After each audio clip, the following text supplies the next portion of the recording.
Very good evening. Welcome to the debate. భారతదేశంలో చాలా మతాలు ఉన్నాయి.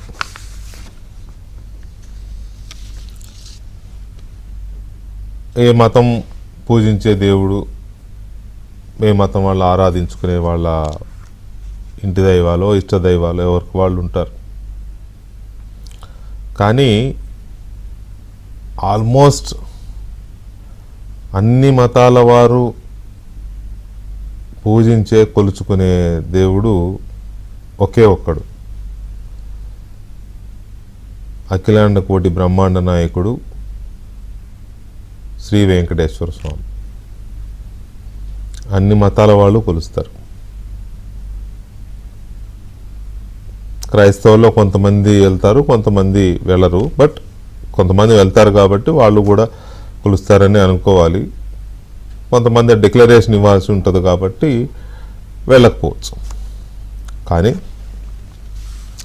అంత పవర్ఫుల్ గాడ్ అని అందరూ నమ్మే ఈ దేశంలో ఉన్న అన్ని మతాల వాళ్ళు కానీ, కోట్లాది మంది ప్రపంచవ్యాప్తంగా ఉన్న కోట్లాది మంది నమ్మే వెంకటేశ్వర స్వామి కాబట్టే ఇవాళ ప్రపంచంలో అతిపెద్ద ఆలయంగా అది విరాజిల్లుతోంది, భాసిల్లుతోంది. రోజు లక్షల మంది భక్తులు అక్కడికి వెళ్తున్నారు.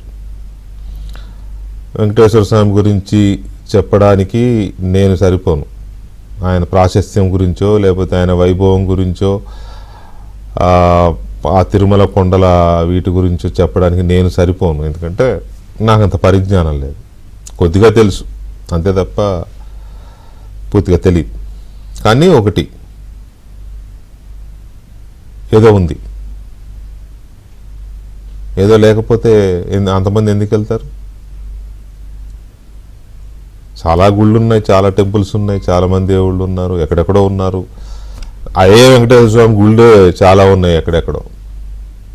కానీ తిరుమల కొండకి ఆ ఇది ఉంది అంటేనే అక్కడ ఏదో ఉంది. ఆ ఏదో ఏంటో మనకు తెలియదు. ఎవరికన్నా తెలిసేవో నాకు తెలియదు, కానీ మన ఈ ఇప్పుడున్న జనరేషన్స్కి తెలియదు. దేవుడు ఉన్నాడు అక్కడ అని మాత్రమే తెలుసు. సరే, కొంతమంది ఏమన్నా నాస్తికులు ఎవరైనా దేవుడు లేరంటే దేవుడు విగ్రహం ఉందని వాళ్ళ భాషలో వాటెవర్. అయితే అఖిలాండ కోటి బ్రహ్మాండ నాయకుడుగా కీర్తించబడే వెంకటేశ్వర స్వామి సన్నిధిలో ఈ మధ్యకాలంలో చాలా దారుణమైన తగువులాట, కొట్లాట, ఏం బాలేదు. వరుస వివాదాలు, రాజకీయ వివాదాలు, రాజకీయ ప్రయోజనాల కోసం దేవుణ్ణి అడ్డం పెట్టుకొని ఒకళ్ళ మీద ఒకళ్ళు నిందలేసుకోవడం, వాళ్ళ ప్రయోజనాల కోసం అవతల వాళ్ళని రాజకీయంగా ఇబ్బంది పెట్టడం కోసం దేవుడి మీదకి నిందలు పడినా పర్లేదు కానీ అనేస్తున్నారు. లేకపోతే తప్పుడు ప్రచారాలు చేస్తారు. సోషల్ మీడియా ఒకటి దొరికింది కదా అని ఏవేవో ట్రోల్ చేస్తారు. ఆ చేయడం వెనుక పరమార్థం ఏంటి అంటే పొలిటికల్ గెయిన్. పొలిటికల్గా గెయిన్ అవ్వడానికి చాలా మార్గాలు ఉన్నాయి. ట్రోల్ చేస్తున్నారు కదా, చేసేవాళ్ళని చేస్తున్నారు. అబద్ధాలో నిజాలో ఏవో ప్రచారం చేసుకుంటున్నారు, అవి చేసుకోవచ్చు. కానీ హిందూ సమాజానికి మాత్రమే కాదు, భారత సమాజానికే అత్యంత నమ్మకం అది. ఆ నమ్మకం మీద దుష్ప్రచారం చేస్తే సమాజము వదలదు, ఆ గోవిందుడు వదలడు. అందులో డౌటే లేదు. ఎందుకంటే చాలా ఎగ్జాంపుల్స్ ఉన్నాయి హిస్టరీలో. అవి నేను చెప్తే కొంతమంది నొచ్చుకుంటారేమో, కానీ చాలా అంటే చాలా ఎగ్జాంపుల్స్ ఉన్నాయి. ఎందుకు ఈ రకంగా తిరుమలని అడ్డం పెట్టుకుని ఈ రకమైన వివాదాలు చేస్తున్నారు? ఎందుకు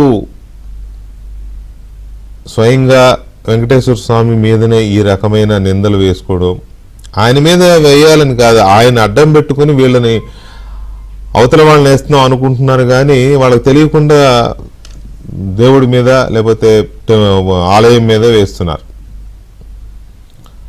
ఇది ఒక పార్శ్వం.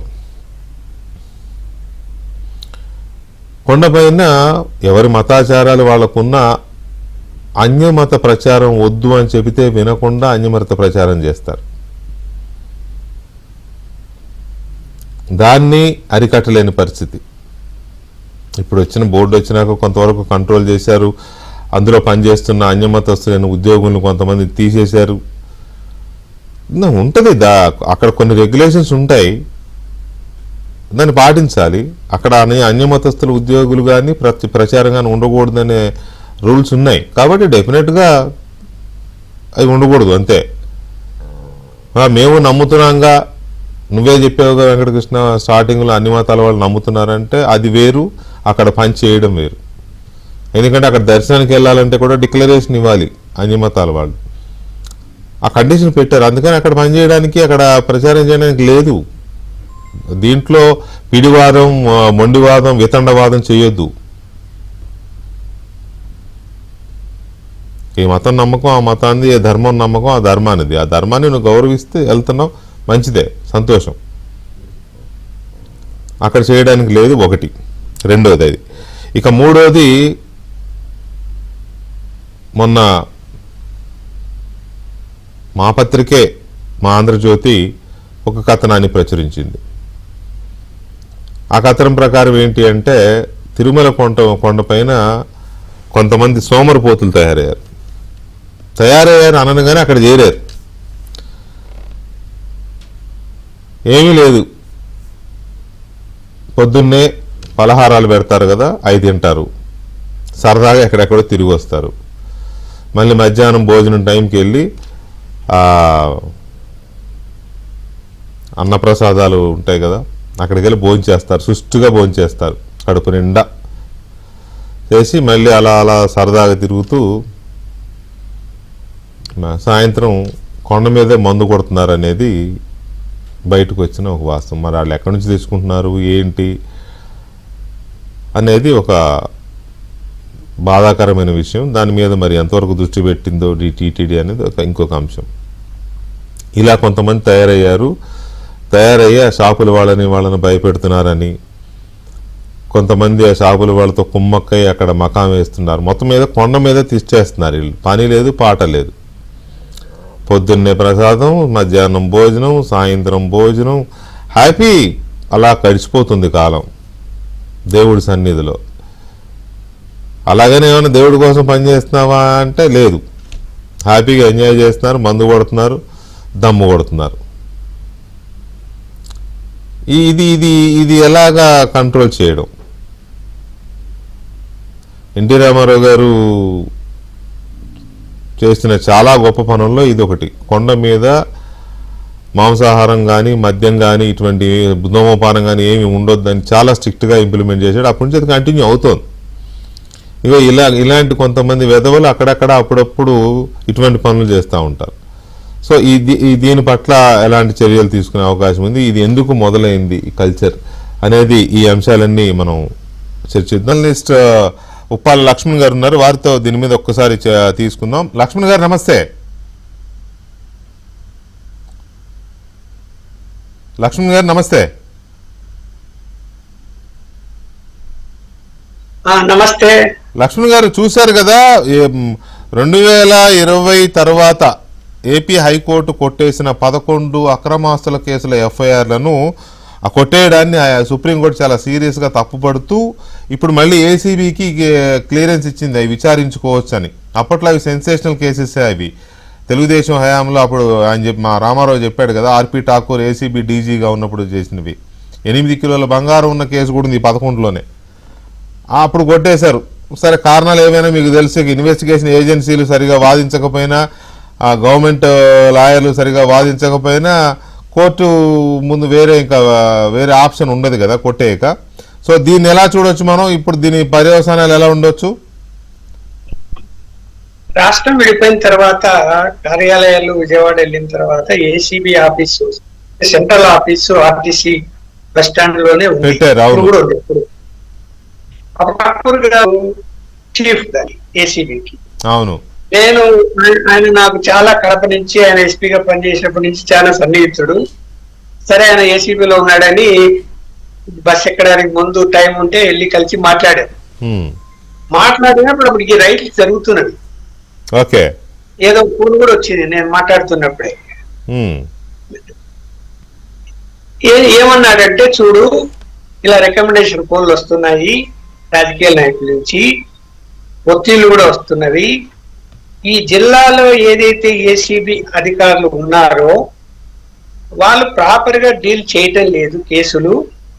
అందువల్ల మేమే డైరెక్ట్ గా ఇన్వాల్వ్ అయిపోయి మేము కంప్లైంట్ తీసుకొని, అదే నాకు చెప్పారు కదా సెంట్రల్ ఇన్వెస్టిగేషన్ యూనిట్ అని, ఆ పేరు మీద వీళ్ళు వాళ్ళకు కూడా జిల్లాలో ఉండే ఏసీబీ అధికారులకు కూడా చెప్పకుండా డైరెక్ట్ ఈ టీం వెళ్ళి రైడ్ చేసి పట్టుకోవడం అనేది జరుగుతున్నది. అవును. అప్పుడు నాకు వివరించి చెప్పాడు, ఇలా జరుగుతున్నాయి, ఇలా చేస్తున్నాము అంటే. నేను వెంటనే క్వశ్చన్ చేశాను, మరి ఇప్పుడు కూడా రాజకీయ ఒత్తిళ్లు వస్తాయంటే మరి చంద్రబాబు గారి అనుమతి తీసుకున్నారా ముఖ్యమంత్రి గారిది అన్న. లేదు, ముఖ్యమంత్రి గారితో చర్చించిన తర్వాతనే ఇది ప్రాసెస్ మొదలు పెట్టారని అన్నాడు ఆయన. ఓకే. ముఖ్యమంత్రి గారు అనుమతి ఇచ్చారు, ఇచ్చిన తర్వాత ఇదంతా చేస్తున్నామని చెప్పారు. 11 ఎఫ్ఐఆర్లు అంటే సరే, కొన్ని జగన్మోహన్ రెడ్డి గారు వచ్చిన తర్వాత ఈ రాజశేఖర రెడ్డి గారు కానీ జగన్మోహన్ రెడ్డి గారు కానీ నేను గమనించింది ఏంటంటే, ఏసీబీ కేసుల్లో పట్టుబడిన వాటిని కూడా ఏసీబీ ఇన్వెస్టిగేషన్ చేయకుండా ఆ కేసులన్నీ కూడా డిపార్ట్మెంటల్ ఎంక్వైరీకి మార్చేసి, డిపార్ట్మెంటల్ ఎంక్వైరీ చేంజ్ చేసేసి వాళ్ళ మీద కేసులు లేకుండా చేసినట్టు కూడా నేను చాలా చూశాను కూడా. కొన్ని మా జిల్లా వాళ్ళు కూడా కేసులు కూడా చూశాను. ఆ విధంగా మూర్తి చేసేసారు. జగన్మోహన్ రెడ్డి కూడా అదే పాటించాడు ఆయన కూడా కొన్ని కేసుల్లో. అయితే ఏంటంటే, ఠాకూర్ చాలా కఠినమైన మనిషి, నీతి నిజాయితీ గల వ్యక్తి. నేను కడప నుంచి చూశాను ఆయన ఎక్కడ కూడా కాంప్రమైజ్ కాడు మనిషి. అందువలన ఆయన ఏం నిర్ణయం తీసుకున్నాడు, ఈ జిల్లా యొక్క యూనిట్లు ఏవైతే ఉన్నాయో ఏసీబీ వాళ్ళు ప్రాపర్ గా చేయడం లేదని ఆయన చేసుకుంటే, దాని కోర్టుకి వెళ్ళి ఏంది అంటే ఆ ప్రత్యేకమైన ఇన్వెస్టిగేషన్ ఏజెన్సీకి అక్కడ పోలీస్ స్టేషన్ అనేది ఉందా, పోలీస్ స్టేషన్ లేకుండానే కేసులు ఎలా బుక్ చేశారు, ఎలా అరెస్ట్ చూపిస్తారు అంటే అక్కడ వాళ్ళ ఇన్వెస్టిగేషన్ ఏజెన్సీ ఎవరైతే ఐఓ ఉంటారో వాళ్ళు చేసే ఆర్గ్యుమెంట్స్ బట్టే హియరింగ్స్ అక్కడ నడుస్తాయి కదా. అంతే, గవర్నమెంట్ విత్డ్రా చేయదలుచుకుంది, ఆర్గ్యుమెంట్ ని వీకెండ్ చేసేసుకున్నారు ఇంటెన్షనల్లీ, అంతే. దాని తర్వాత వచ్చినటువంటి ప్రభుత్వము, మరి ఇప్పుడు ప్రభుత్వము ప్రాపర్ గా ఆర్గ్యుమెంట్ చేయాలి కోర్టుల్లో, చేయటం లేదు. మరి ఏసీబీ వాళ్ళు మరి ఇక్కడ చూడండి, జగన్మోహన్ రెడ్డి టైంలోనే సుప్రీంకోర్టుకి ఎట్లా పోయింది కేసు, అదే కదా. అంటే కొంతమంది అధికారులు ఆయన మాట కూడా వినలేదు. అది అంటే అంత సివియర్ గా కేసులు ఉన్నాయి దాని అర్థం. రైట్. లక్ష్మి గారు ఒక్క నిమిషం, సాగర్ గారు ఏమన్నా బ్రీఫ్ గా ఒక 1 minute లో ఈ పరిణామం మీద ఏమన్నా అడ్వకేట్ గా ఏమన్నా చెప్పగలరా మీరు, ఎందుకు ఈ పరిణామం అని? గుడ్ ఈవినింగ్ అండి మీకు, అట్లాగే గుడ్ ఈవినింగ్. అంటే ఇది టెక్నికల్ గ్రౌండ్స్ లో హైకోర్టు కొట్టేసింది. అంటే అక్కడ చిన్న లాజిక్ ఏంటంటే, స్టేట్ బైఫర్కేట్ అయిన తర్వాత అప్పుడప్పుడే సెటిల్ అవుతున్నటువంటి రాష్ట్రానికి అడ్మినిస్ట్రేటివ్ గ్రౌండ్స్ లో పోలీస్ స్టేషన్ హోదా లేకపోవటం, లేకపోతే యూనిట్ కాబట్టి ఈ గ్రౌండ్స్ లో ఉన్నప్పుడు ఇది ఒక పోలీస్ స్టేషన్ కాదు కదా, అంటే ఒక సెటప్ లేకుండా దానికి ఒక హోదా లేకుండా ఎఫ్ఐఆర్ ఎట్లా చేస్తారని దాని మీద ఆ గ్రౌండ్స్ లో కొట్టేసినటువంటి కేసులు, అది నాకు నాలెడ్జ్ ఉంది, ఆ కేసు గుర్తుంది నాకు. అయితే ఇక్కడ సుప్రీంకోర్టు అబ్జర్వేషన్స్ ఖచ్చితంగా ఏముండొచ్చు అంటే, నువ్వు దాని టెక్నికల్ గా నువ్వు తీసుకుంటే కరెక్ట్ కాదు కదా, అందులో రికవరీ ఉంది కదా, amount recovery, gold recovery, property recovery ఉంటది, మన వాటి సంగతి ఏమీ ఉంటది, నువ్వు వాటి అవేమి చూసుకోకుండా ఓన్లీ టెక్నికల్ గ్రౌండ్స్ పోతే ఎట్లా అనేది హైకోర్టు విభేదించి సుప్రీంకోర్టు ఈ రోజు ఈ జడ్జిమెంట్ ఇచ్చి ఉంటది అనేది నా అభిప్రాయం. నేను ఇంకా మనకు కూడా తెలియదు కదా అందులో ఏ గ్రౌండ్స్ లో హైకోర్టులో కేసుని కొట్టేస్తూ సుప్రీంకోర్టు ఈరోజు జడ్జిమెంట్ ఇచ్చిన దాని మీద. బట్ నేను అనుకోవటం అయితే మాత్రం ప్రాపర్టీ రికవరీ, సీజింగ్, తర్వాత జరిగినట్టు సర్కమ్టెన్సెస్, ఎవిడెన్సెస్ ఇవన్నీ కూడా ఉంటాయి కాబట్టి ఇది గుడ్ థింగ్. ఎందుకంటే వైసీపీ గవర్నమెంట్ లో టీడీపీ గవర్నమెంట్ లో ఏసీబీ అధికారులు రైడ్ చేసి తీసుకొని వస్తే వైసీపీ గవర్నమెంట్ కేసును వీడ్ చేసేసి హైకోర్టులో దాన్ని విత్డ్రా అంటే కొన్ని కేసులు విత్డ్రా చేసుకున్నారు రాజకీయంగా వాళ్ళ నాయకులవి. అది గొడవ జరిగింది ఉదయభాను గారి మీద కానీ ఇట్లాంటి వాళ్ళు చాలా దాదాపు 20-30 మంది మీద కేసులు విత్డ్రా చేసుకున్నారు గవర్నమెంట్ డెసిషన్ తీసుకుని. కానీ కోర్టులో కూడా కొట్టేసే విధంగా వీళ్ళు బిహేవ్ చేశారు అని అంటే అది సుప్రీంకోర్టు తప్పు పట్టింది కదా.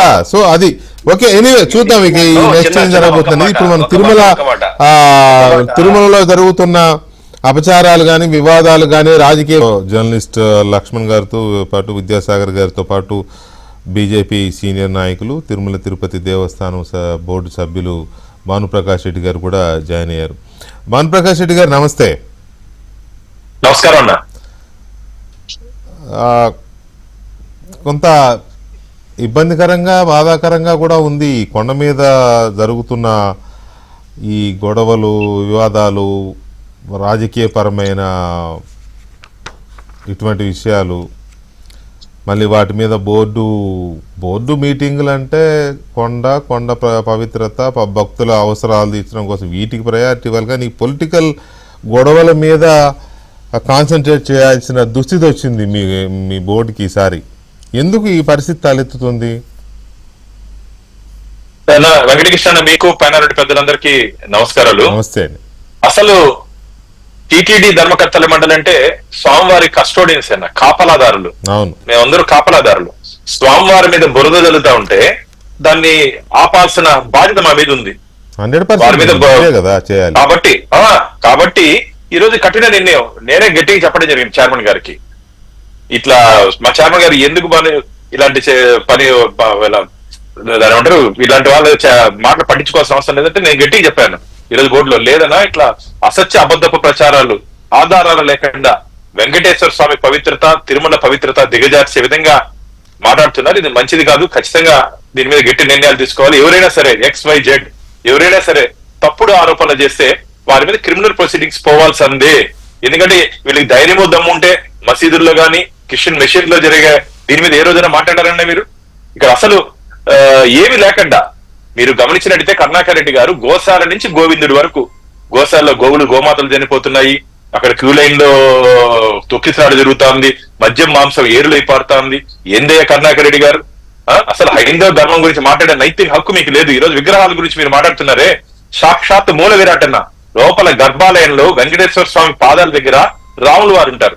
రాములు వారి వేలు తెగిపోయింది. తెగిపోతే మా వైకానస ఆగమంలో అసలు ముహూర్తం కూడా చూడకుండా దాన్ని బంగారు వేలు తొడిగి సంప్రోక్షణ చేయాల్సిన పరిస్థితి ఉంది. 3.5 సంవత్సరాలు వారు ఆ సంప్రోక్షణ చేయలేదు. సాక్షాత్ కలియుగ ప్రత్యక్ష దేవ వెంకటేశ్వర స్వామి పాదాల దగ్గర ఉన్నటువంటి విగ్రహాన్ని పట్టించుకోలేని మీరా ఈ రోజు మా గురించి మాట్లాడేది, ఎన్డీఏ కూటమి గురించి మాట్లాడేది. అసలు కమిషన్లు తీసుకున్న చైర్మన్ గా మీరు చరిత్రలో నిలిచిపోయారు కదా కరుణాకర్ రెడ్డి గారు. తిరుపతి ప్రజలందరూ చెప్తున్నారు ఎన్నికల సంవత్సరంలో దాదాపు 1500 కోట్ల రూపాయలు ఇంజనీరింగ్ వర్క్స్ కి డివైడ్ చేసి దాంట్లో 10 నుంచి 10% కమిషన్ తీసుకున్నారని చెప్పి తిరుపతి ప్రజలందరికీ తెలుసు కదా. ఇప్పుడు నేను కూడా టీటీడీ మీద అనేక పోరాటాలు చేశానన్నా. టీటీడీలో అప్పుడు జరిగినటువంటి ప్రభుత్వం తీసుకునే నిర్ణయాల మీద నేను కూడా పోరాటం చేసిన వ్యక్తే. కానీ నేను పోరాటం చేసినటువంటి సందర్భంలో హైకోర్టుకి వెళ్తే హైకోర్టు అప్పుడుంటే ప్రభుత్వానికి, జగన్మోహన్ రెడ్డి ప్రభుత్వానికి వ్యతిరేకంగా స్వామివారికి అనుకూలంగా స్టే ఇవ్వడం జరిగింది. స్టే ఇవ్వడం చెప్పండి.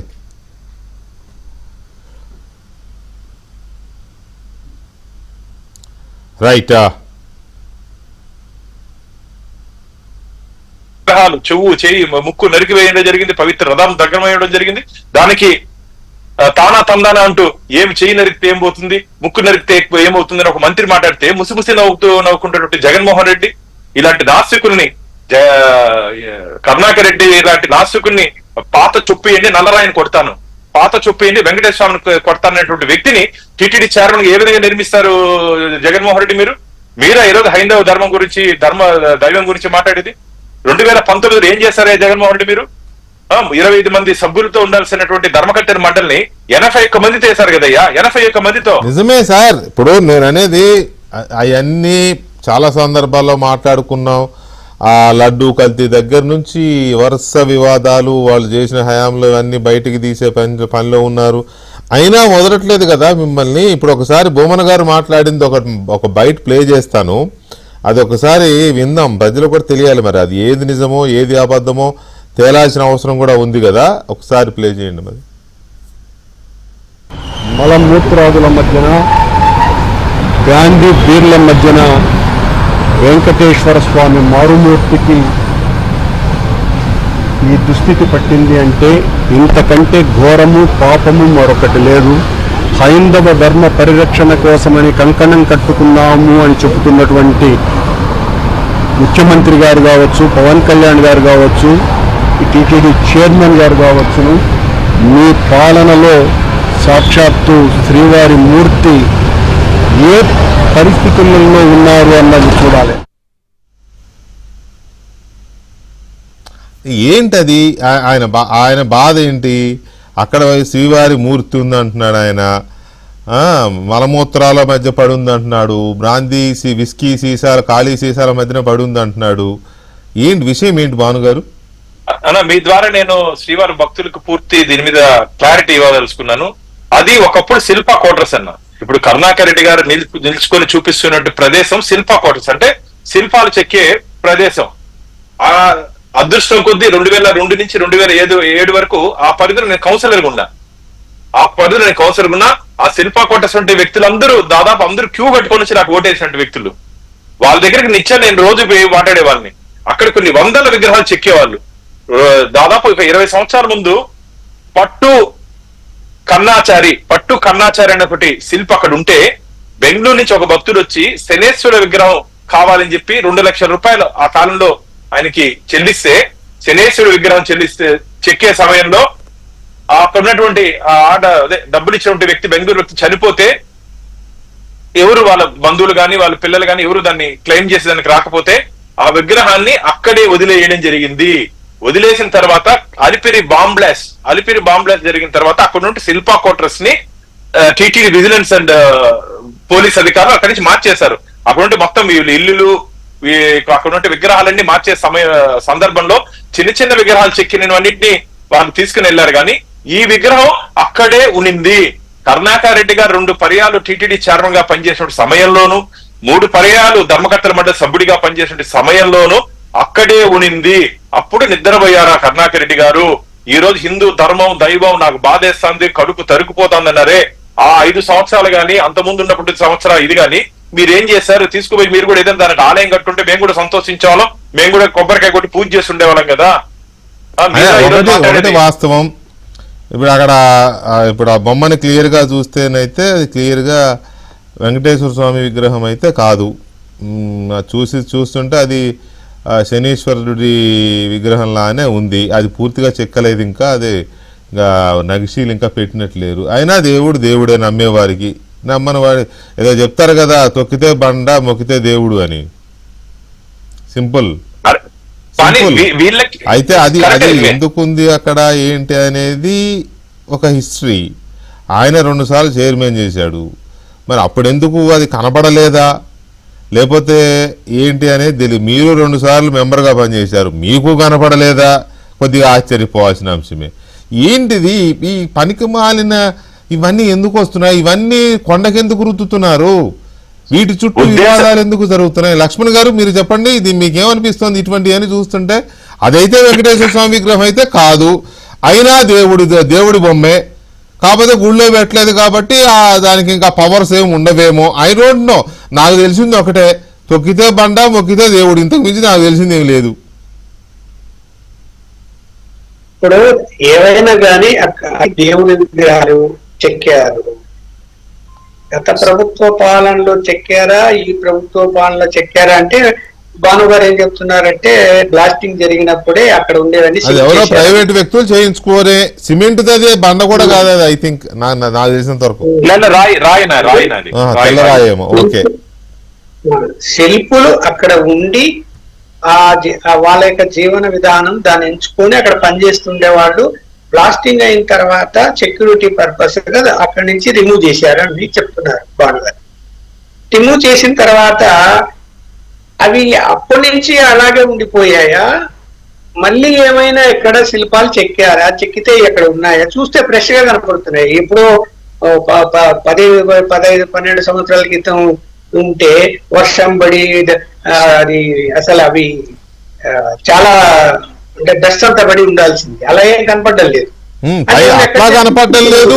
కరుణాకర్ రెడ్డి గారు చెప్తున్నట్టుగా మలమూత్రాలు, బీరు బాటిళ్లు, విస్కీ బాటిళ్లు అన్నట్టు అవి కూడా లేవు అక్కడ. మరి అవి ఎక్కడి నుంచైనా తీసుకొచ్చి అక్కడ పెట్టారా? ఇప్పుడు ఏమన్నా అది డౌట్ వస్తా ఉంది. కావాలని పెట్టి సీన్ క్రియేట్ చేస్తున్నారా తెలియదు. అంతే కదా. ఇప్పుడు ఏమైపోయిందంటే ఈ కారణాలు దొరక్కపోతే వీళ్ళే సృష్టించి కారణాలని దాన్ని ఇష్యూ చేసి దాన్ని సెంటిమెంట్ కిందికి మారిస్తే ఖచ్చితంగా భక్తులు వ్యతిరేకిస్తారండి. ఓకే, చైర్మన్ గారు కరుణాకర్ గారికి కొంత వివాదం నడుస్తుంది అనుకోండి. చైర్మన్ గారు నిజంగా ఏదైనా తప్పు చేస్తే దాన్ని మాట్లాడచ్చు అంతే తప్ప ఇట్లాంటి సీన్లు క్రియేట్ చేసి వాటిని ముందుకు తీసుకెళ్లి వీళ్ళేదో పెద్ద భక్తులైనట్టు మిగతా వాళ్ళ భక్తులు కానట్టు మాట్లాడితే ప్రయోజనం ఏముంది? ఆయన పెద్ద భక్తుడా? ఆయన మొదటి నుంచి కూడా లెఫ్ట్ భావాలు ఉన్న వ్యక్తి అందరికీ తెలుసు. తెలియదు ఎవరు తెలీదు. కాకపోతే రాజశేఖర రెడ్డి గారు ప్రేమ ఎక్కువ, ఆయన అవకాశం ఇచ్చాడు. మళ్ళీ జగన్మోహన్ రెడ్డి గారు కూడా అవకాశం ఇచ్చారు ఆయనకు. ఆయన మరి లెఫ్టిస్ట్ గా ఉంటూ మళ్ళీ తన పద్ధతి, ఓకే లెఫ్టిస్ట్ కూడా పద్ధతి మార్చుకోవచ్చు, హిందూ ధర్మాన్ని ఆచరించవచ్చు, దేవుళ్ళని మొక్కొచ్చు. చాలా మంది మారిన వాళ్ళు శ్రీశ్రీ కూడా చివరి రోజుల్లో దేవుడు ఉన్నారని దండం పెట్టి ఒప్పుకున్నారు. ఆయన కూడా అప్పటి వార్తలు కూడా వచ్చాయి. ఆయన నేను అంగీకరిస్తున్నాను. కరుడు కట్టిన గద్దర్ గారే ఆలయాల చుట్టూ తిరిగాడు చివరి 5-10 సంవత్సరాలు. మారకూడదు. మనిషి అన్న తర్వాత మారకూడదని ఏమీ లేదు, మారచ్చు, తప్పేం లేదు దాంట్లో. మరి ఇవి ఎలా వచ్చాయి? ఇప్పుడు భానుగారు దాన్ని ఇన్వెస్టిగేషన్ చేయాలి, లోకల్ గా ఉన్న వ్యక్తి కాబట్టి డెఫినెట్ గా చేయాలండి. ఎందుకంటే అన్నారులే ఇవాళ చైర్మన్ గారు కూడా ప్రెస్ మీట్ లో దుష్ప్రచారాలు చేసే వాళ్ళ మీద క్రిమినల్ కేసులు పెడతామని అన్నారు. కానీ అది చాలా సీరియస్ గా ఉండాలి, లేకపోతే ఇటువంటివి గనక పోతే చేస్తారు కదా. ఉన్న దాన్ని ఏమంటారు, ఆ శాంచిటీ, వెంకటేశ్వర స్వామికి ఉన్న శాంచిటీ, ఆ పవిత్రత, ఈ వీటిని తప్పుదో పట్టించే ప్రయత్నాలు జరుగుతున్నాయి. సాగర్ గారు మీరు స్థానికులే కదా, ఇది ఏంటిది ఈ వివాదము? ఇది ఒకటే కాదు, ఇంకా చాలా జరుగుతున్నాయి. కానీ దీని మీద కరుణాకర్ రెడ్డి గారు పదే భానుగారు చెప్పింది ఒకటి వాస్తవమే. ఒకసారి ఆ గోశాల అంటాడు, ఒకసారి ఇది అంటాడు, మధ్యలో ఇంకోటి ఏదో పట్టుకొస్తాడు. ఎప్పుడు ఏదో ఒకటి టీటీడీకి లేదా వెంకటేశ్వర స్వామి దీనికి అంటగట్టే ప్రయత్నం జరుగుతుంది. ఆయన తరఫున నిజాలు చెప్తున్నాడేమో నాకు తెలియదు, కానీ అది ఎందుకో కావాలని క్రియేట్ చేస్తున్నట్టు అనిపిస్తుంది. సాగర్ మీకేమో మీ ఇదేంటి? వెంకటకృష్ణ గారు మొట్టమొదటిగా తిరుమల కాదు, అది ఆ ప్లేస్ తిరుమల కాదు, అది తిరుపతి. అవును, అలిపిరి దగ్గర కింద మనం కొండకి వెళ్ళేటప్పుడు లెఫ్ట్ సైడ్ ఉంటదన్నమాట. అది ఇప్పటి నుంచి కాదు, చాలా సంవత్సరాల నుంచి అక్కడ శిల్పాలు చెప్తూ ఉంటారు. అది ఆస్థాన, టిటిడి ఆస్థాన స్థపతి అంటారు. స్థపతి ఆధ్వర్యంలో నడిచేటటువంటి ప్రక్రియ. దాని పని ఏంటంటే ఈ గుళ్ళకి ఫ్రీగా కాదు టీటీడీ కాదు, సారీ టీటీడీ కాదండి, అది ప్రైవేట్ది. అక్కడ కొంతమంది ప్రైవేట్ శిల్పులు వాళ్ళు ఓన్లీ అంతే తప్ప స్థపతి టీటీడీ అధికారిక ఇది కాదని వాళ్ళని చెప్పేది. ఓకే, ఇప్పుడు నేను నాకున్న ప్రకారం చెప్తున్నాను. అయితే అక్కడ జనరల్ గా జరిగేటి ఏంటంటే ఈ శిల్పాలు ఫ్రీగా ఇచ్చే కార్యక్రమం టీటీడీ ఇప్పటి నుంచే కాదు, టీటీడీ బోర్డు ఉన్నప్పటి నుంచి శిల్పాలు ఫ్రీగా ఇస్తూ ఉంటారు. మేబీ అన్న చెప్పినట్టు ఏవైనా కొని ఉండే వాళ్ళు కూడా శిల్పులు అక్కడ ఉన్నారేమో, నాకు నాలెడ్జ్ లేదు.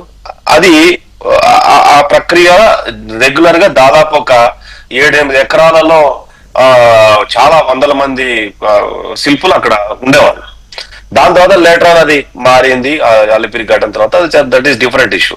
ఇక్కడ ఆయన మాట్లాడిన దాంట్లో ఏంటంటే మలమూత్రాదులు, బీరు బాటళ్ళు, మద్యము నాకైతే కనిపించలేదు. మొట్టమొదటిగా శ్రీవారు అన్నాడు, అది శ్రీవారి విగ్రహం కాదు. ఇది నిజంగా ఎంత కరుణాకర్ రెడ్డి అనే వ్యక్తి, ఇందాక భానుప్రకాష్ అన్న చెప్పినట్టు ఆయన వీడియోలు కూడా ఉన్నాయి.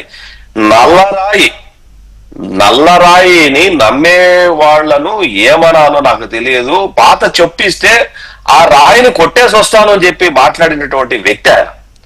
ఆయన ఇద్దరు బిడ్డలకు హిందూ సాంప్రదాయం ప్రకారం అయితే పెళ్లి జరిగినట్టు ఒక్క ఫోటో చూపించండి చూద్దాం. ఆయన బిడ్డలకు కూడా ఆయన పెళ్లితో సహా నాకు తెలిసినంత వరకు, నాకున్న నాలెడ్జ్ ప్రకారం, బెస్ట్ ఆఫ్ నాలెడ్జ్ ప్రకారం ఆయన హిందూ సాంప్రదాయంలో ఎప్పుడు పెళ్లి చేసుకోలేదు. పోనీ హిందూ సాంప్రదాయంలో పెళ్లి చేసుకొని వాళ్ళు మాట్లాడకూడదా అంటే మాట్లాడచ్చు. నువ్వు దేవుణ్ణే నమ్మవు, నువ్వు ఈ రోజు అక్కడికి వెళ్ళి నీవు ఏదో భక్తి పారవశ్యంలో మునిగి తేలుతున్నట్టు నమస్కారం పెట్టేసి వచ్చావు. ఇంకో విషయం నాకు అర్థం కాదు ఏంటంటే సాగర్, అసలు మామూలు భక్తులకే వెంకటేశ్వర స్వామి విగ్రహం ఎలా ఉంటుందో తెలుసు. అక్కడ వెంకటేశ్వర స్వామి విగ్రహం కాదని క్లియర్గా కనబడుతుంది. అది ఖచ్చితంగా వెంకటేశ్వర స్వామి కాదు, చూస్తే శనీశ్వరుడి విగ్రహం లానే కనపడుతుంది నాకున్న పరిజ్ఞానం మేరకు. కాదు ఇది ఇంకొకటి అని ఎవరన్నా అంటే నాకు తెలియదు. అది వెంకటేశ్వర స్వామి విగ్రహం దేవుడు అనుకున్నాం సార్,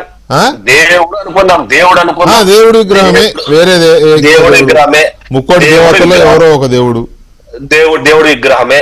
సో దేవుడి నువ్వు ఏ రోజైనా కరుణాకర్ రెడ్డి నువ్వు జన్మలో ఈ క్షణం వరకు నువ్వు పుట్టినప్పటి నుంచి ఈ రోజు వరకు దేవుడికి సాష్టాంగ నమస్కారం చేసిన చరిత్ర నీకుందా? యాజ్ ఎ బోర్డ్ చైర్మన్ గా, లోకల్ ఎమ్మెల్యేగా కూడా పనిచేశారు మీరు. సాష్టాంగ నమస్కారం చేసేట్టు నీ జన్మలో నీవు చేసావు ఆ పని? నువ్వు దేవుడికి చేయలా. నువ్వు ఎవరు చేసావు సాష్టాంగ నమస్కారం అంటే? మీ పార్టీకి ఆస్థాన స్వామీజీ ఆయన ఉన్నాడు కదా విశాఖపట్నం, ఆయన వస్తే ఆయనకు సాష్టాంగ నమస్కారం చేసావు నువ్వు. స్వరూపానంద స్వామికి చేసావు నువ్వు.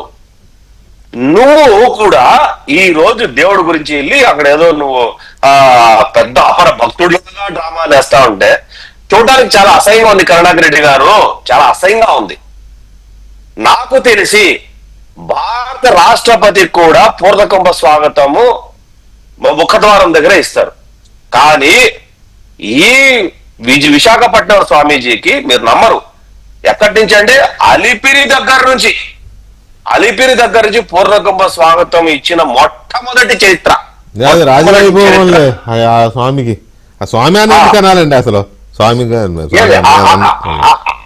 ఆ వ్యక్తికి అక్కడి నుంచి ఇచ్చుకుంటాం. వెంకటేశ్వర స్వామిని స్వామి అంటాం, వీళ్ళని స్వామి అనాల్సిన అవసరం ఏముంది? రెండోది ఏంటంటే వెంకటకృష్ణ గారు, రక్త మాంసాలు ఊపిరి తీసుకుండే ఏ వ్యక్తి కూడా స్వామి కాదు. రక్త మాంసాలు శ్వాస తీసుకుంటే ఏ వ్యక్తి మనిషి కూడా స్వామి కాదు. కేవలం వాళ్ళు మంచిని బోధించే వ్యక్తులు మాత్రమే. అదోగా అద్వితీయం దేవుడు అంటే. నువ్వు అద్వితీయమైనటువంటి కలియుగ దేవుడికి సాష్టాంగ నమస్కారం చేయలేదు, కానీ రక్త మాంసాలు తీసుకొని నువ్వు భోంచేసి ముప్పోట్ల భోంచేసే వ్యక్తులకి నువ్వు సాష్టాంగ నమస్కారం చేసిన వ్యక్తి నువ్వు దేవుడి గురించి మాట్లాడుతున్నావు. లేని దీని ప్రజల్లో ఒక భయాలను సృష్టిస్తున్నావు. రైట్. ఇవాళ బోర్డు మీటింగ్ లో ఈ అంశాన్ని ఇంత సీరియస్ గా తీసుకుని క్రిమినల్ కేసులు పెడతామని హెచ్చరించే పరిస్థితి ఎందుకు వచ్చింది? ఎలాంటి ప్రచారం జరుగుతోంది? ఎలాంటి వారిని దృష్టిలో పెట్టుకుని బోర్డు ఈ నిర్ణయం తీసుకుని చైర్మన్ గారు ఆ ప్రకటన? భానుప్రకాష్ రెడ్డి గారు, ఎందుకు బోర్డు ఇవాళ అంత సీరియస్ గా ఒక అంశం మీద చర్చించి అబద్ధాలు ప్రచారం చేసే వాళ్ళ మీద క్రిమినల్ కేసులు పెడతామని అంత సీరియస్ గా చర్చించే పరిస్థితి ఎందుకు వచ్చిందంటారు? ఎలాంటి ప్రచారాలు జరుగుతున్నాయి? వెంకటాద్రి సంస్థానం బ్రహ్మాండే నాస్తికించిన వెంకటేశ సమోదేవో నభూతో న భవిష్యతి అంటారు. అంటే వెంకటేశ్వర స్వామితో సరిసమానటి దేవుడు కానీ ఆ క్షేత్రంతో సరిసరమైన క్షేత్రం గాని ఈ విశ్వంలో లేదని చెప్పి మనకు పురాణాలు చెప్తున్నాయి. అలాంటి క్షేత్రం పట్ల, అలాంటి దేవదేవుడి పట్ల అసత్య అబద్ధపు ఆరోపణలు ఉద్దేశపూర్వకంగా తమ రాజకీయ ఎదుగుదల కోసం, లేకపోతే ఇంకో పార్టీని చేయడానికి కోసం ఇలా మాట్లాడుతున్నారు. కాబట్టి తప్పనిసరి పరిస్థితిలో గతంలో ఏ రాజకీయ పార్టీ కూడా, మేము కూడా జగన్మోహన్ రెడ్డి సీఎం ఉన్నప్పుడు మేము కూడా అపోజిషన్ ఉన్నాం. మేము ఎప్పుడు ఇంత దిగజారి మాట్లాడిన సందర్భాలు లేవు. ఇంత దిగజారి మాట్లాడే సందర్భాలు లేవు. ఏదైనా ఉంటే కోర్టుకు పోయినా, కోర్టు ద్వారా తెచ్చుకున్నాం, కోర్టు ద్వారా మీకు ధర్మం గెలిచింది. అంతేగాని ఇంత 10 రోజులకి 15 రోజులకి ఒకసారి వచ్చి అబద్ధాలు, వాళ్ళే మందుబాటు, ఇంతకుముందు చెప్పినారు మిత్రులు, వాళ్ళే అక్కడ మందుబాట్లు పెట్టి, వాళ్ళే బిర్యానీ పొట్లాలు తెచ్చిపెట్టి విగ్రహం పట్ల ఇది మైలు పడిపోయింది, దీన్ని రాజీనామా చేయాలని చెప్పి, అట్లా రాజీనామా చేయాలంటే కరుణాకర్ రెడ్డి ఇవాళకి 1,00,000 సార్లు రాజీనామా చేస్తుంటారు, 1,00,000 సార్లు రాజీనామా చేస్తుంటారు. అంత పవిత్రుడేంటే ఈ రోజు వారు మాట్లాడే మాటలు దయ్యాలు వేదాలు వల్లించినట్టుంది. హైందవ ధర్మం గురించి కానీ, హిందుత్వం గురించి కానీ మాట్లాడే నైతిక హక్కు వైసీపీ పార్టీకి లేదు. ఎందుకంటే 2019లో జగన్మోహన్ రెడ్డి గారు ముఖ్యమంత్రి అయిన తర్వాత టీటీడీ ధర్మకర్తల మండలిన మేము ఇప్పుడు 25 మందితో ఉన్నామన్నా. ఈ రోజు చంద్రబాబు నాయుడు గారు మా ధర్మకర్తల మండలి 25 మంది సభ్యులతో టీటీడీ యాక్ట్ 30/1987 కి అనుగుణంగా 25 మందిని నియమించారు. కానీ జగన్మోహన్ రెడ్డి 81 మందితో ఆ రోజు ధర్మకర్తల మండలి నియమించాడు. నేను దాంట్లో హైకోర్టుకి పోతే దాంట్లో 52 మందిని సస్పెండ్ చేసింది హైకోర్టు. మీరా మాట్లాడేది దేవుడి గురించి, దైవం గురించి. 2020 ఆగస్టులో దాదాపు టీటీడీకి ఉన్నట్టు ఫిక్స్డ్ డిపాజిట్స్ 5,000 కోట్ల రూపాయలని స్టేట్ బాండ్స్ లో ఇన్వెస్ట్ చేసే ప్రయత్నం చేసింది. స్టేట్ బాండ్స్ లో వీళ్ళకి ధైర్యము దమ్ము ఉంటే వర్క్బోర్డ్ ఆస్తుల నుంచి కానీ, క్రిస్టియన్ మిషనరీ ఆస్తుల నుంచి కానీ ₹1 అయినా సరే ప్రభుత్వ కార్యక్రమానికి ఖర్చు పెట్టే ధైర్యం ఉందా జగన్మోహన్ రెడ్డి గారు మీకు? అదైన తర్వాత ఎన్నికల సంవత్సరంలో ఇంజనీరింగ్ వర్క్స్ కి 1,500 కోట్లు డివైడ్ చేసి కమిషన్ తీసుకున్నట్టు సిగ్గులేని ప్రభుత్వం మీదయ్యా మీరా మా గురించి మాట్లాడేది? అందరికీ తెలుసు తిరుపతిలో. అయితే ఇవన్నీ ఒక ఎత్తు అయితే, రెండవది ఇప్పుడు మా దృష్టికి వచ్చింది కూడా ఒక సిరీస్, మన పేపర్లో మీరు చూసే ఉంటారు, మీ దగ్గర ఇదే కాబట్టి చూపించవచ్చు. క్లిప్ హాఫ్ స్క్రీన్ చూపించండి, అది చూడొచ్చు మీరు. కొంతమంది అక్కడ కొండ మీద చేరి హాయిగా తిష్ట వేసి ఎంజాయ్ చేస్తున్నారు లైఫ్. పని చేయాల్సిన పని లేదు, కష్టపడాల్సిన పని లేదు. పొద్దున్నే ప్రసాదం పెడతారు మంచిగా టిఫిన్ లాగా పొట్ట నిండా, మధ్యాహ్నం భోజనం పెడతారు, సాయంత్రం మళ్ళీ అక్కడ తిండికేం కొదవా కొండ మీద హాయిగా ఎంజాయ్ చేస్తున్నారు. సాయంత్రం అవగానే మందు హ్యాపీ, మందు ధూమపానం హ్యాపీ. సో ఇలాంటివి జరుగుతున్నాయి. కొంతమంది అదే పనిగా కొండ మీద తిష్ట వేసుకుని కూర్చున్నారు అనేది దీని యొక్క సారాంశం. ఇది పత్రికలో, ఆంధ్రజ్యోతి మా పత్రికలో వచ్చింది, మీరు దీన్ని చూసే ఉంటారు. ఇలాంటి వాళ్ళు ఎవరు, వాళ్ళు ఎక్కడి నుంచి వచ్చారు? నాకు తెలిసి మన దగ్గర వాళ్ళైతే ఇలా చెయ్యరు. మరి ఏంటి గ్యాంగ్లే అన్నది తెలిసాయా భానుగారు? సంఘ విద్రోహ శక్తులు భక్తుల ముసుగులో తిరుమలకొచ్చి అక్కడున్నటి భక్తులకు జరుగుతున్నటువంటి సేవా కార్యక్రమాల్లో ఉచితంగా తీసుకొని, ఇలా అంటే మీరు చెప్పినట్టు మందు, మద్యం, మాంసం, అది అసలు మేము వచ్చిన తర్వాత అది అసలు ఎంత రెస్ట్రిక్ట్ చేశామంటేనా పూర్తి స్థాయిలో దాన్ని అడగదొక్కుతున్నాం. అసలు ఈ రోజు మాట్లాడుతుంటే కరుణాకర్ రెడ్డి ఆ రోజు గంజాయి వనం చేశారు కదా, ఆ తిరుమల తులసి వనాన్ని గంజాయి వనం చేశారు మీరు. మేము వచ్చిన తర్వాత పూర్తిగా పోలీస్ ని, విజిలెన్స్ ని అన్నిటి మానిటర్ చేస్తూ అక్కడ పనిచేసే ప్రతి ఒక్క ఎంప్లాయీని, అంటే ప్రైవేట్ హోటల్స్ లో కానీ ప్రైవేట్ సంస్థలో పనిచేసే ప్రతి ఎంప్లాయీస్ ని ఆధార్ కార్డు తీసుకొని, ఐడెంటిటీ తీసుకునేసి అంత క్షుణ్ణంగా తనిఖీ చేసి మేము చేస్తున్నాం. కానీ ఎక్కడన్నా పొరపాటున జరిగితే దాన్ని ఇమీడియట్ గా దాని మీద కేసులు పెట్టే ప్రయత్నం చేసి భవిష్యత్తులో అంటే జరగకుండా కానీ ఏ వెంకటేశ్వర స్వామిని నమ్మే ఏ ఒక్క భక్తుడు కూడా అక్కడ వచ్చి అలాంటి పని చేయడన్నా. ఎవరైనా ఉద్దేశపూర్వకంగా నమ్మేవాడు ఎందుకు చేస్తాడండి? మీ ప్రాబ్లం అదే కదా. నమ్మేవాడు చెయ్యడు, నమ్మని వాడు నమ్మినట్టు నటిస్తూ నమ్మే వాళ్ళని ఒక అబద్ధతకు గురి చేయడం. అక్కడికే వస్తున్నా. ఇది ఎవరు చేయరు, అన్యమతస్సులు లేకపోతే వెంకటేశ్వర స్వామి పవిత్రత దెబ్బతీయాలని చెప్పి ఒక కుట్ర కోణంలో ఏదైనా జరుగుతూ ఇలాంటి కార్యక్రమాల్ని వారే నిర్వహిస్తున్నారా అని చెప్పి అనుమానాలు మాకున్నాయి. అందుకనే ఈ రోజు అట్లాంటి కఠినమైన నిర్ణయం తీసుకోవడం జరిగింది. బోర్డులో క్రిమినల్ ప్రొసీడింగ్స్ ఎందుకు ఇంత కఠినమైన నిర్ణయం తీసుకున్నామంటే ఉద్దేశపూర్వకంగా టీటీడీ ప్రతిష్టతను దిగజార్చే ఏరియా అలా. ఈ రోజు భానుప్రకాష్ ఉంటాడు, రేపు వెళ్ళిపోతాడు. ఏబి అని ఇంకొక 100 సంవత్సరాలు 200 సంవత్సరాలు ఉంటుంది. కానీ వెంకటేశ్వర స్వామి కలియుగాంత వరకు ఉంటాడన్నా. ఆ క్షేత్రాన్ని కాపాడుకోవాల్సిన నైతిక బాధ్యత మన మీద ఉంది. మేము కాపాదారులు వెంకటేశ్వర స్వామి. కాబట్టి ఈ రోజు ఏంటి చెప్తున్నారు మీరు?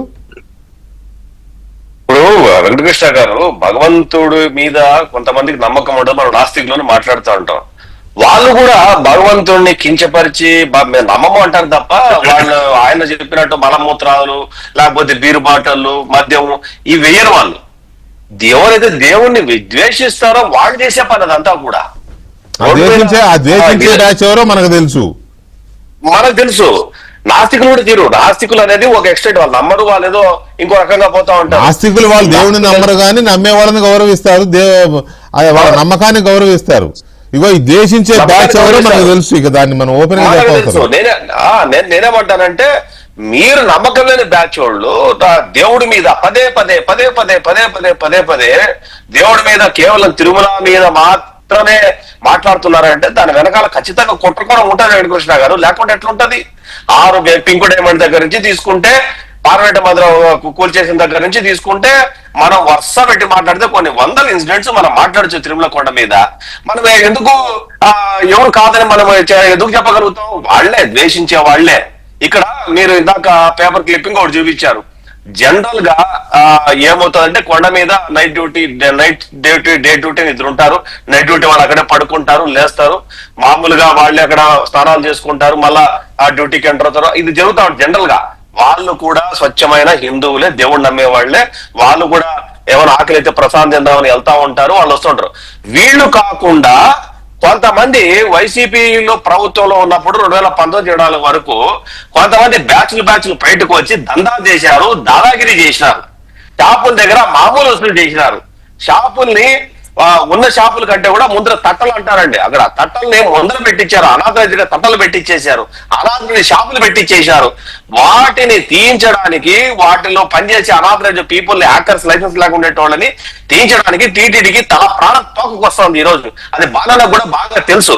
వాటిని క్లీన్ చేస్తుంటే వాటిని అడ్డుకోవడానికి కరుణాకర్ రెడ్డి వాళ్ళ మనుషుల్ని కిందికి కొండ నుంచి కిందికి దింపించేసి అక్కడ లక్షల ఆదాయం లూటి చేశారు 5 సంవత్సరాలు. ఈ తట్టలు పెట్టి షాపులు, ఇల్లీగల్ షాపులు పెట్టి ఇల్లీగల్ దందాలు చేసి, మామూలు వసూలు చేసి, ఏ రేటు ఏ ప్రైజ్ కు ఏ వస్తువు ఎంత అమ్మాలని చెప్పేసి వాళ్ళే డిసైడ్ చేసి కమిషన్లు తీసుకొని అంత దందాలు చేసినారు. వాళ్ళంతా కొండ కిందికి ఇప్పుడు దిగుతున్నారు. అది ఓర్చుకోలేకుండా భరించలేని పరిస్థితుల్లో కరుణాకర్ రెడ్డి ఫ్రస్ట్రేషన్ గురి అయిపోయేసి మొన్న చూస్తే గోవుల మీద, ఈ రోజు చూస్తేనేమో దీని మీద, ఇంకో రోజు చూస్తే ఇంకో దాని మీద, మన లడ్డు మీద, ఆడు కొండ మీద పోయి డ్రామాలు వేసినాడు. కొండ దేవుడి దగ్గరికి పోకుండా ఆడ మహామండపం దగ్గర నిలబడుకునేసి ఆయన దండం పెట్టుకొని బయటకు వచ్చేసాడు. సో ఈ రకంగా ఏంటంటే వీళ్ళు చేసే పాపాలు ఆయనే చెప్పాడు, ఎవరు చెప్పలా, నా మనుషులు 2000 మంది కొండ మీద ఉన్నారు. నేను చెప్పిన స్టేట్మెంట్ అవును, కరెక్టే. 2000 మంది నా మనుషులు కొండ మీద ఉన్నారు అని ఆయన చెప్పిన మాటే కదా. ఆ వెధవలు చేసే పని ఇదంతా కూడా. ఇప్పుడు అందులో ఇప్పుడు పత్రికలో వచ్చిన ఎవరైతే ఉందనుకుంటున్నామో వాళ్ళే అయి ఉండొచ్చా? 100% వాళ్ళే. వాళ్ళు దందాలు చేసేది వాళ్ళే. బాలనకు తెలియదే మాట కాదు, బాలనకు అన్ని తెలుసు. దందాలు చేసేది వాళ్ళే, కమిషన్ వసూలు చేసేది వాళ్ళే, తట్టలు పెట్టించేది వాళ్ళే, తట్టలు తీపిచ్చేది వాళ్ళే, అక్కడ షాపులో ముందర కమిషన్లు కొట్టేసేది వాళ్ళే. వాళ్ళని ఈ ప్రభుత్వం వచ్చిన తర్వాత కొండ నుంచి దింపేస్తుంటే తట్టుకోలేని, డైజెస్ట్ చేసుకోలేని పరిస్థితి. కొండ మీద ఏమి అలజడి సృష్టించాలన్నా మనుషులు కొండ దిగేస్తున్నారు కాబట్టి అలలు సృష్టించలేము, నా మనుషులను ఎక్కడ బయట తరమేస్తారు అనేది ఒకటి. వీళ్ళను పంపడానికి, ఐడెంటిఫై చేయడానికి టీటీడీ వ్యవస్థ, ఇప్పుడున్న వ్యవస్థ చాలా ప్రాణం తోక్కొస్తుంది. మాకు తెలుసు అవన్నీ కూడా. తల ప్రాణం తోక్కొచ్చి తల పట్టుకుంటున్నారు, కంప్లైంట్ సాల్వ్ చేయకపోతున్నారు. ప్రతిరోజు నేను చెప్తున్నానండి, ఈఓ గాని, జేఈఓ గాని, ఆఫీసర్లు గాని, చైర్మన్ గాని, బోర్డు మెంబర్లు గాని, వీళ్ళంతా కూడా రోజుకు 18 గంటలు 19 గంటలు దాని మీద దృష్టి పెడితే గానీ కొలికి రావటంలే. ఈ రోజు ఆయన ఏమంటాడు, ప్రసాదాలు బాగాలేవు, క్లీన్ గా లేదు, ఫుడ్ బాగాలేదా, ఒకసారి వచ్చి తిను ఒకసారి వచ్చి. నీ జీవితంలో ఎప్పుడైనా నువ్వు చైర్మన్ గా ఉన్నప్పుడు ఒపీనియన్ బుక్ పెట్టావా ప్రసాదాలు ఎట్లున్నాయని చెప్పేసి? అట్లా. కానీ ఈ రోజు ప్రసాదం తిన్న తర్వాత భక్తుడు తన అభిప్రాయం రాస్తున్నాడు. అక్కడ అభిప్రాయాన్ని 15 రోజులకు ఒకసారి, వారానికి ఒకసారో, నెల రోజులకు ఒకసారి తీసుకొని టీటీడీ మొత్తం సేకరణ చేసుకొని సాటిస్ఫాక్షన్ లెవెల్స్ చూస్తాంది. ఇక్కడ మీరు ఇవన్నీ పట్టించుకోకుండా ఈ టీటీడీ మీద సమయం దొరికితే, సందు దొరికితే, ఉన్నది లేనిది భగవంతుడి మీద నిందలేసి హిందువుల యొక్క మనోభావాలతో ఆడుకొని, నువ్వు హిందువు కాదున్న విషయం అందరికీ తెలుసు, నువ్వు డ్రామాలు ఆడుతున్నావు అని అందరికీ తెలుసు, నువ్వు నువ్వు పెట్టే బొట్టు, నువ్వు మాట్లాడే మాట ఏది నీ మనసులో నుంచి, హృదయంలోంచి వచ్చింది కాదు. నువ్వు దైవభక్తుడు కాదు. నువ్వు ఎప్పుడు దైవభక్తి పరుడైనావో ఎవరికి తెలీదు. నీ బిడ్డల పెళ్లిళ్ళు ఎట్లా జరిగే అందరికీ తెలుసు, నీ పెళ్లి ఎట్లా జరిగిందో తెలుసు. అటువంటిది ఈరోజు నిజంగా ఎంత బాధాకరమైన విషయం అంటే ఆయన టీటీడీ మీద ప్రతిసారి మాట్లాడుతుంటే హృదయం మాకు అట్లా విలువలు ఆడిపోతుంది. అంటే ఈ రోజు నిజంగా బోర్డు తీసుకున్న నిర్ణయం నిజంగా చాలా కరెక్ట్. అది ఎవరు టీటీడీ మీద అసత్య ప్రచారం చేసినా వాళ్ళ మీద క్రిమినల్ కేసులు పెట్టి లోపల వేయాల్సిందే. కాకపోతే గత ప్రభుత్వంలో ఏం జరిగింది, చేతులు ఇరిగిపోయినాయి, కాలు ఇరిగిపోయినాయి, వాడమ్మ పోకూడదా ఏది దేవుడు కొండ మీద వీడమ్మ పోకూడదా వాడమ్మ పోకూడదా ఈ రకంగా మాట్లాడేశారే. ఈ రోజు ఇంకా దేవుడి మీద పోలేదా? మీకు భగవంతుడు, మీకు కరుణాకర్ రెడ్డి గారు మీకు అవకాశం ఇచ్చారు. ఏంటి 2 సార్లు 3 సార్లు మీరు చైర్మన్ అయ్యారు. నువ్వు నాస్తికుడు నీ కూడా దేవుడు తన చైర్మన్ గా పాదాల చేత సేవ చేయించుకోవడానికి నీకు అవకాశం ఇస్తే అవకాశాన్ని కూడా కాంట్రాక్టర్లు దీని మీద 1500 కోట్ల రూపాయలకు నువ్వు సివిల్ కాంట్రాక్ట్లు ఇచ్చి 100 కోట్లు దోచేసావే. ఆ గరుడ వారధిలో నువ్వు 50 కోట్ల 60 కోట్లు అన్ని మనం చెప్పాలంటే ఆ చిట్టా చాలా పెద్దది, చాలా మనకు తెలిసిందే. రైట్ లక్ష్మణ్ గారు, ఇప్పుడు నేనేమంటానంటే ఒకవేళ చంద్రబాబు నాయుడు మీద ఏమైనా రాజకీయ విమర్శలు చేయాలి అని అంటే డైరెక్ట్గా చేసుకోవచ్చు, లేదు టీటీడీ చైర్మన్ గారి మీద చేయాలి అంటే డైరెక్ట్గా చేసుకోవచ్చు, భానుప్రకాష్ రెడ్డి గారి మీద చేయాలంటే డైరెక్ట్గా చేసుకోవచ్చు, లేదు వీళ్ళు వాళ్ళ మీద చేయాలంటే డైరెక్ట్గా చేసుకోవచ్చు. మధ్యలో దేవుడి పేరు ఎందుకు యూజ్ చేస్తున్నారో నాకు అర్థం కావట్లా. పర్టికులర్గా కరుణాకర్ రెడ్డి గారు కానీ లేకపోతే రోజా గారు కానీ లేకపోతే ఇంకొంతమంది దేవుడి భుజం మీద తుపాకీ పెట్టి వీళ్ళని కాలవాలనుకుంటున్నారు, కానీ వాళ్ళకి తెలియకుండా ఇది దేవుడికి తగులుతున్నాయి. ఇది ఇది ఇది ఏ రకమైన పద్ధతి? ఎందుకు చేస్తున్నారు ఇలా? ఇప్పుడు ఎంతో నమ్మకంతో ప్రపంచవ్యాప్తంగా భక్తులు అక్కడికి వస్తారు. వచ్చినప్పుడు దేవాలయ పవిత్రతను కాపాడవలసిన బాధ్యత అసలు మాజీ చైర్మన్ గా ఆయనకు లేదా? ఉంది కదా, ఆయనకు కూడా ఉంది కదా. ఎందుకు ఉండదు? ఖచ్చితంగా ఆ శిల్పం అక్కడ కనపడింది అనుకోండి, అధికారులు చెప్పి దాన్ని తీపియచ్చు కదా, తీపియచ్చు కదా, అది కదా చేయాలి. అక్కడ దేవుడు ఉన్నాడు, అక్కడ దానికి పూజ సరిగా లేదు అది చెప్పాలని కాదు కదా, సలహా ఇవ్వాలా, అధికారులకు చెప్పాలా, వాటిని తీపిచ్చాలా. ఎక్కడన్నా అపవిత్రత జరుగుతున్నదంటే దాని బాధ్యత ప్రస్తుతానికి కాదు, పాత కూడా ప్రత్యేకించే చర్య చేశారు, ముఖ్యంగా ఎక్కువ బాధ్యత అది తీసుకోవాలి. అంటే ఓకే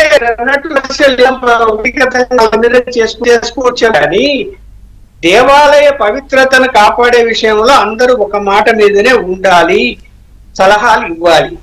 ఇందాక విద్యాసాగర్ చెప్పిన ఒకటి యాడ్ చేస్తా, ఈ పొద్దుటికి కూడా పులివెందుల టీములు అక్కడ ఉన్నవి తిరుమలలో. కావాలంటే మీరు విచారణ చేసుకోండి, మీ విజిలెన్స్ కరెక్ట్ గా ఉంటే. జగన్మోహన్ రెడ్డి గారి పరిపాలనలో ఆ 5 సంవత్సరాలు పులివెందుల టీములు అక్కడ డామినేట్ చేశాయి తిరుమలలో పైన. ఒక్కొక్కరికి 10-20 షాపులు బినామీ షాపులు ఉన్నవి, ఈ రోజుటికి ఉన్నవి. మీరు ఎందుకు ఉదారతతో ఉన్నారు?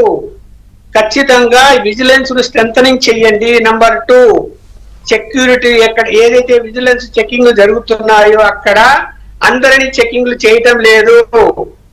ఆయన తెలిసిన ఆయన లేకుంటే ఎంప్లాయీ లేకుంటే అధికారి డైరెక్ట్ వెళ్ళిపోతున్న వెహికల్స్ పైకి. అంటే వాళ్ళ మాంసం తీసుకుపోలేరా, లిక్కర్ బాటిల్ తీసుకుపోలేరా? తీసుకుపోతారు కదా. నువ్వు చెకింగ్ ఎక్కడ చేస్తున్నారు? అసలు ముందు బాను చెప్తున్నాడు, బాను వెహికల్ చెక్ చేయమండి ఒకసారి చూద్దాం. చైర్మన్ గారి వెహికల్ కూడా చెక్ చేయాలి. నేను మళ్ళీ చెప్తున్నాను ఈ రోజు. అవునులే, ర్యాండమ్ గా చెక్ చేయాలి. ర్యాండమ్ గా చేస్తే ఒక్కోసారి కరెక్ట్. చాలా మంది ఎంప్లాయీస్ కు కార్లు ఉన్నాయి, కార్లలో తిరుమలకి వెళ్తున్నారు, ఆ వెహికల్స్ చెకింగ్ ఏ చేయడం లేదు. ఏమంటే ఎంప్లాయీ అంటే పంపించేస్తున్నారు. నా కళ్ళ ముందర చూశాను నేను, నా కళ్ళ ముందర ఈ గవర్నమెంట్ వచ్చిన తర్వాత ఎందుకు చెక్ చేయాలంటే ఎంప్లాయీస్ కార్ అయితే వాడు బైక్ తీసుకెళ్ళడాన్ని చీకటి తీసుకెళ్తాడు, బాటిల్ తీసుకెళ్తాడు, మాంసం తీసుకెళ్తాడు. పైన కాపురాలు ఉన్నారు కదా, వాళ్ళకి అమ్ముతారు, వాళ్ళు ఏం చేస్తారు. నేను చెప్పాను కదా, పులివెందుల టీములు అంటే ఎన్ని టీములు ఉన్నాయి పైన, వాళ్ళందరూ ఎంజాయ్ చేసే వాళ్ళే. రాత్రి అయితే వాళ్ళు ఎక్కడెక్కడ ఎంజాయ్ చేస్తున్నారో విజిలెన్స్ కు తెలియదా, పోలీసుకు తెలియదా? ఎక్కడ డెన్నులు లాగా కూర్చొని మందు తాగుతారో, ఎక్కడ కూర్చొని మీ సిగరెట్లు తాగుతారో తెలియదా? అంత పెద్ద చిన్న ప్లేస్, పెద్ద ప్లేసా? ఏమన్నా హైదరాబాద్ సిటీనా లేకపోతే విజయవాడ సిటీనా కనుక్కోలేమని చెప్పడానికి? 11 కిలోమీటర్లు ఎక్కడ ఏం జరుగుతుందో తెలుసుకోలేని పరిస్థితిలో ఉంటారా?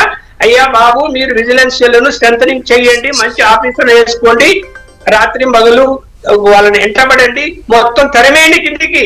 ఆ విధవలనే తరిమేయండి, విధవలతున్నా ఆ విధవలని కిందికి తరిమేయండి. రైట్. భానుగారు ఏమైనా చెప్తారా ఫైనల్ గా కంక్లూజన్? ఇంతకుముందు లక్ష్మణ్ గారు చెప్పినట్టు ఒకే ఒక ఉదాహరణ, స్విమ్స్ లో 2 మెడికల్ షాపులు 2019 నుంచి 24 వరకు ఒక మెడికల్ షాప్ ని 20,000కి నెలకి అద్దెకి, ఇంకో మెడికల్ షాప్ ని 16,000 అద్దెకి ఇచ్చారన్న. మేము వచ్చిన తర్వాత దాన్ని టెండర్ పిలిస్తే ఎవరు మెడికల్ షాప్ నిర్వహిస్తున్నాడో వైసీపీ సింపతైజరు 34 లక్షలు ఒక మెడికల్ షాప్ కి, 23 లక్షలు ఒక మెడికల్ షాప్ కి వేసాడన్న.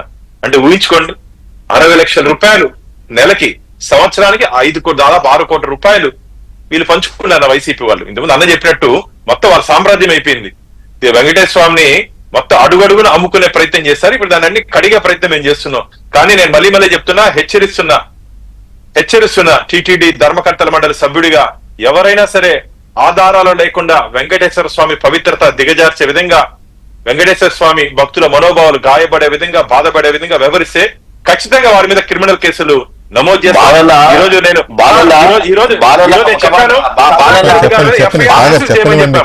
కరుణాకర్ రెడ్డి గారి మీద ఎఫ్ఐఆర్ రిజిస్టర్ చేయమని చెప్పి నేను గట్టిగా చెప్పాను మా విజిలెన్స్ వాళ్ళకి. ఎవరిని స్పేర్ చేయాల్సిన అవసరం లేదు, ఎవరికి భయపడాల్సిన అవసరం లేదు. రైట్.